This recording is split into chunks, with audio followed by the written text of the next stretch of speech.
আসসালামু আলাইকুম সবাইকে পরিতাজস্পেশালের আজকের আয়োজনে আপনাদের সবাইকে ওয়েলকাম করছি। আজকে আমি আপনাদের সাথে শেয়ার করছি হোটেল স্টাইলে পারফেক্ট পাওয়াটা রেসিপি। তার জন্য এখানে আমি 2 কাপ ময়দা নিয়ে নিয়েছি। আপনারা চাইলে ময়দা এবং আটা মিক্স করে ব্যবহার করতে পারেন।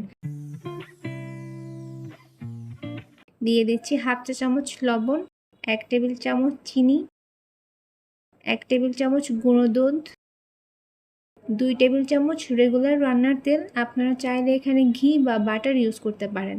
এবার সব কিছু হাত দিয়ে খুব সুন্দরভাবে মিশিয়ে নিচ্ছি। ময়দার মধ্যে তেল অ্যাড করার পর ময়দাটা দলা পেকে যাবে। সেই দলাটা এভাবে ভেঙে ঝুরঝুরা করে নিতে হবে, এতে করে পরোটাটা খুব সফট হবে। এবার অ্যাড করছি পানি, তবে পানিটা কিন্তু কুসুম গরম পানি। অল্প অল্প করে পানি দিবেন, একবারে সব পানি দেবেন না। অল্প অল্প পানি দেবেন আর আস্তে আস্তে করে মেখে নেবেন। এখানে আসলে পানির কোনো ফিক্সড মেজারমেন্ট নেই। আমি যদি আপনাদেরকে বলি 2 কাপ ময়দা 1 কাপ পানি লাগবে, এরকম আসলে কিছু হয় না। পানির পরিমাণ কতটুকু লাগবে সেটা বোঝা যাবে ডোটা তৈরি করতে করতে। কখনো পানির পরিমাণ বেশি লাগতে পারে, কখনো পানির পরিমাণ কম লাগতে পারে। শুধু এতটুকু খেয়াল রাখবেন ডোটা যাতে খুব বেশি সফট হয়, এতে করে আপনার পরোটাটা সফট হবে। যখন দেখবেন পাত্র থেকে ডোটা গা ছেড়ে আসছে, তখন বুঝতে পারবেন যে পানির পরিমাণটা একদম ঠিক হয়েছে। আমার এখানে দেখুন ডোটা কিন্তু পাত্রের গা ছেড়ে এসছে এবং আমার হাতেও খুব বেশি ডো লেগে নেই। তার মানে আমার ডোটা পারফেক্টভাবে তৈরি হয়েছে, পানির পরিমাণটাও একদম ঠিক ছিল।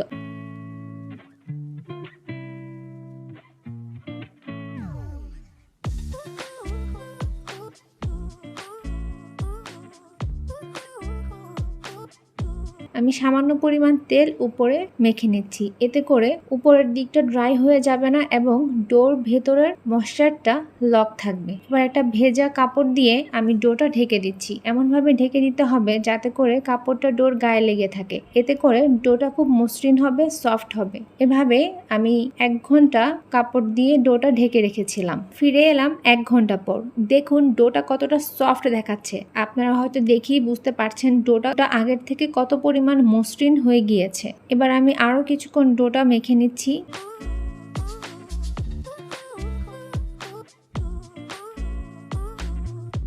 এভাবে ঘুরিয়ে ঘুরিয়ে মেখে নিচ্ছি, এতে করে ডোটার ভেতরে কিছু এয়ার ক্রিয়েট হবে। এতে করে পরোটা ভাজার সময় পরোটাটা খুব সুন্দরভাবে ফুলে উঠবে এবং সফট হবে। ডোটা যত পারফেক্ট করে বানাতে পারবেন আপনার পরোটা তত বেশি সুন্দর হবে, সফট হবে।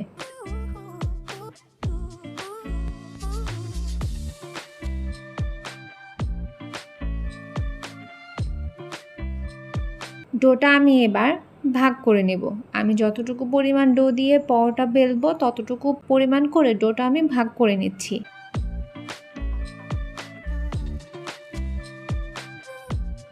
এবার আমি সবগুলো ডো এক সাইডে রেখে সেখান থেকে একটা টুকরা নিয়ে আরও কিছুক্ষণ মেখে নিচ্ছি। পরোটার আসল টেস্ট, সফটনেস নির্ভর করে আপনি কতটা পারফেক্ট করে পরোটার ডোটা তৈরি করেছেন তার উপর।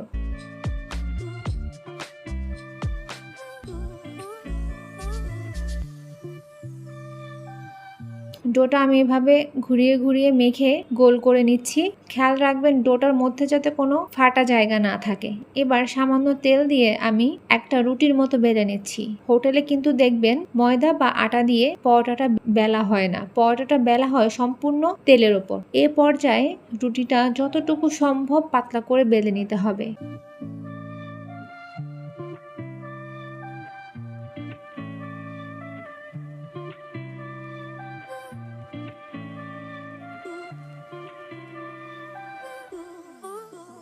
এবার সামান্য কিছুটা তেল উপরে ব্রাশ করে নিচ্ছি।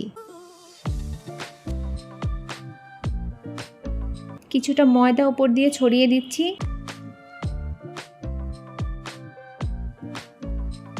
আরও কিছু ময়দা আমি অ্যাড করছি। এবার ছুরির সাহায্যে এভাবে কেটে রোল করে করে রুটিটা আমি পেঁচিয়ে নিচ্ছি।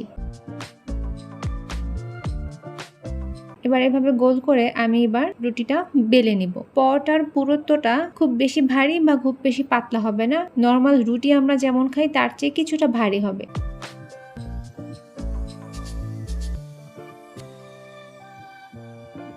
এবার আমি পরোটাটা সেঁকে নেব। এ পর্যায়ে অবশ্যই খেয়াল রাখবেন, প্রথমে কিন্তু তেল দিয়ে পরোটাটা ভাজতে যাবেন না, এতে করে সেটা পরোটা না হয়ে পুরি হয়ে যাবে। প্রথমে পরোটাটা রুটির মতো করে সেঁকে নেবেন, এভাবে চাপ দিয়ে সেঁকে নেবেন। দেখুন পরোটাটা কিন্তু খুব সুন্দরভাবে ফুলে উঠেছে।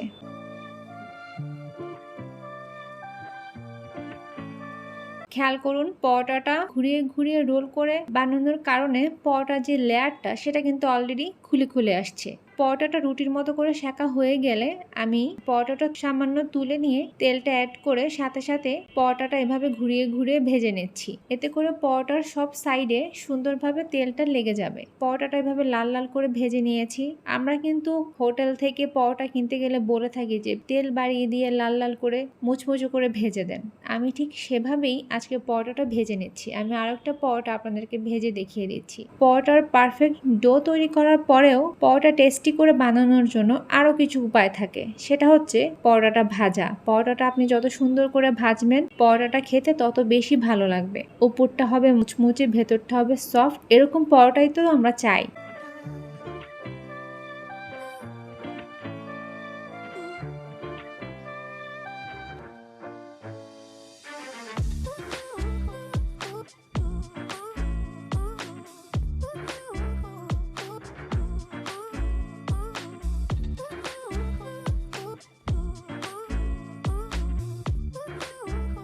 আমার এই পরোটাটাও সুন্দরভাবে ভাজা হয়ে গিয়েছে।